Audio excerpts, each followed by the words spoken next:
가장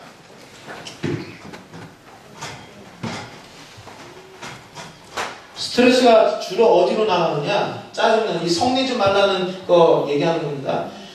스트레스로 인해서 이게 스트레스가 제대로 관리가 안 돼가지고 이게 짜증과 뭐 이런 것들로 온갖 이제 복합적인 것이 이 똘똘 뭉쳐가지고 이게 확 드러나는데 이게 어디로 가느냐? 주로 가정에 터져요. 가정에 터져요. 어? 가정에서 제일 누구한테 터지는 제일 만만한 상대.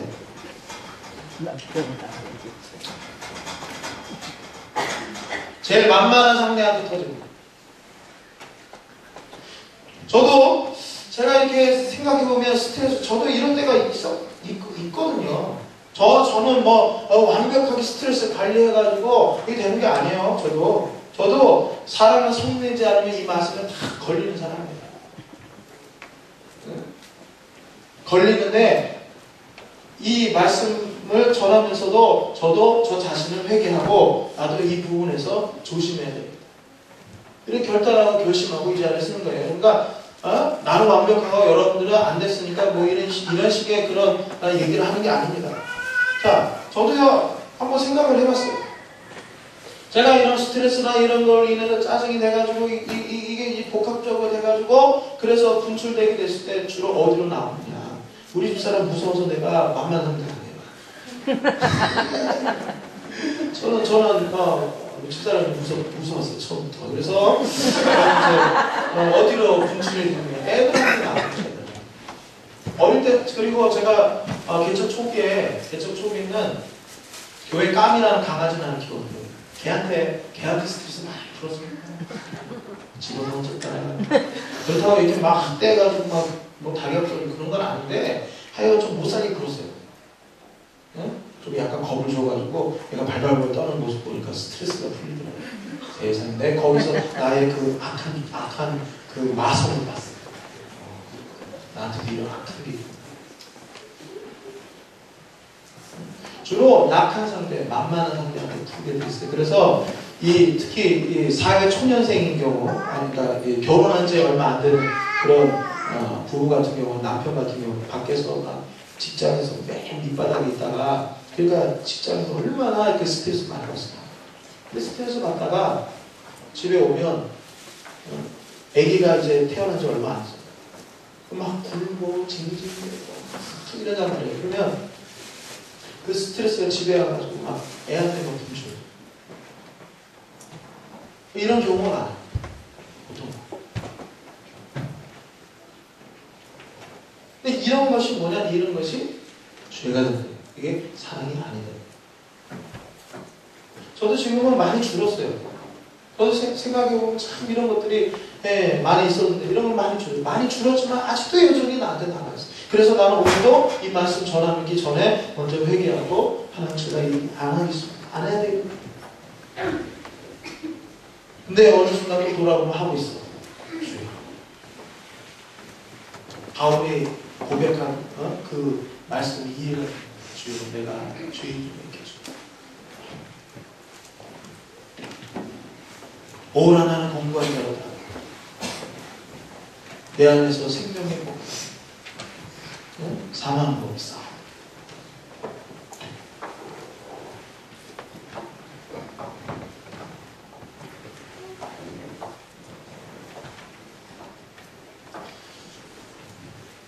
그래서 여러분 잘 생각해요. 주로 가정에 이런 분이 이런 지금 성경에 고린도전서 13장 5절에 나오는 이 성내 사랑은 성내지 아니하며라고 했을 때 이 성냄의 성질이 주로 어디는 가정에서 많이 터져요. 가정에서. 원래 가정이 뭐예요? 복의 통로고 가장 행복해야 될 자리고 가장 편안한 자리가 돼야 되는데 가정에 이런 가족 구성원들이 애들이 학교에서 받은 스트레스, 학업에 받은 스트레스 가정에 터져요. 아빠가 직장에서 또는 사업하는 가운데도 인간관계에서 또 엄마는 엄마대로 스트레스, 애는 애들대로 스트레스, 그런 스트레스들이 어디서 터져요? 주로 가정에 터져요. 그러니까 가정이 막 이게 어렵다.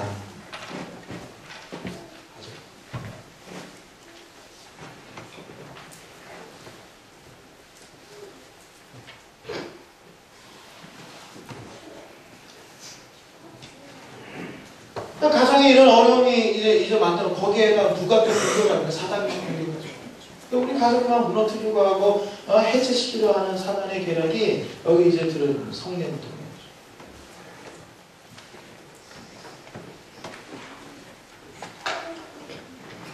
우리 신앙인들은 스트레스 받는 그 스트레스를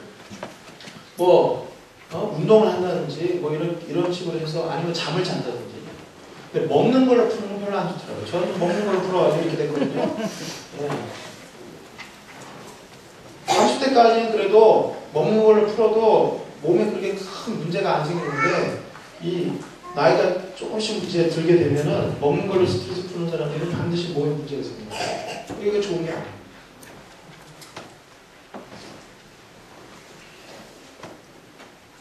분을 낼 때 사람의 몸에서 나온 물질이 있습니다. 그것을 쥐에 주사했더니 죽었다는 실험 결과가 나오죠. 사람이 화를 내면 자기 안에도 독성 물질이 나와서 자기 안에 있는 세포를 죽이고 수명을 단축하게 하는 겁니다. 뿐만 아니라 그 독성이 상대방에게 전이 돼서 주변 사람들을 마르게 한다. 어떤 사람들은 주로 우리나라 사람들은 스트레스를 술과 담배 등으로 푸는 경우가 많습니다. 특히 술로 푸는 분들이 있는데 술을 풀게 되면 술은 이성을 흐트러뜨리고 감정 조절이 안 되게 해요. 그래서 자신의 성난 감정이 행동이나 말로 돌출되어 폭력적인 언행을 하게끔 만드는 술이라는 거죠. 그러니까 본인은 술 마시고 스트레스 풀었을지 모르지만 술 마시고 그 제어되지 않는 감정과 이런 행동들이 막 술 먹고 이제 필름 끊어져가지고 막 이렇게 튀어나오면은 가정이 그 주변에 있는 가족들이 얼마나 힘들게 되는지 모르겠어요. 꼭 이런 사람들 있죠. 술 먹고 들어와가지고 자는 사람 다 깨워. 3시간 4시간 주사 피우면서 네가 아빠를 무시했잖아 언제. 그리고 나서 아침에 일어나면 자기 한 행동이 뭔지 하나도 모르고 그리고 가족들은 다 얼굴이 누렇게 떠있고 잠 못 자는.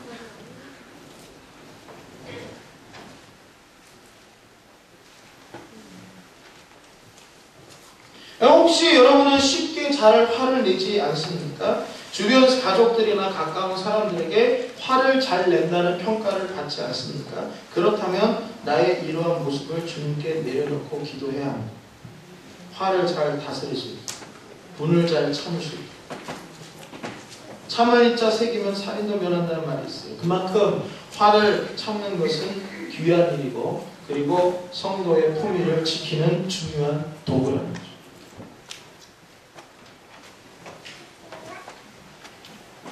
잘 다스려야 됩니다.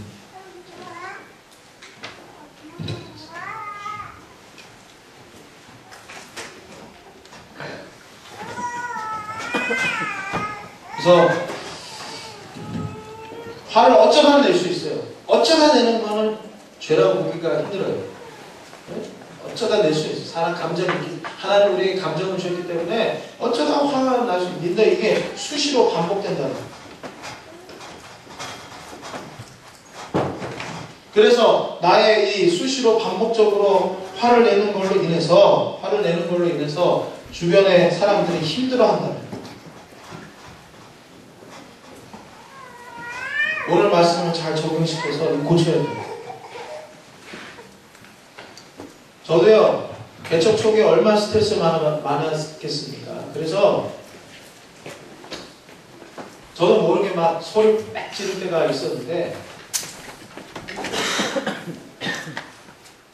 그러게 되면 주변에 오실 집사람이나 애들이 심장이 뛰어요.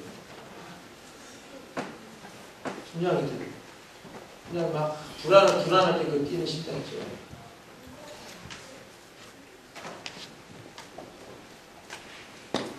제가 지금은 이제 그런 게 많이 없어져서 제가 좀 말씀드리는 건데 진짜로 아빠나 집안에서 누가 소리 빽 지르잖아요. 그 주변에 있는 사람들이 심각합니다. 그래서 화 잘 내는 사람 옆에 가족 중에 누가 화를 잘 내는 사람이 있다. 소리 빽 지르고 화를 잘 내고 그러면 주변의 가족 중에 심장병이 있어요.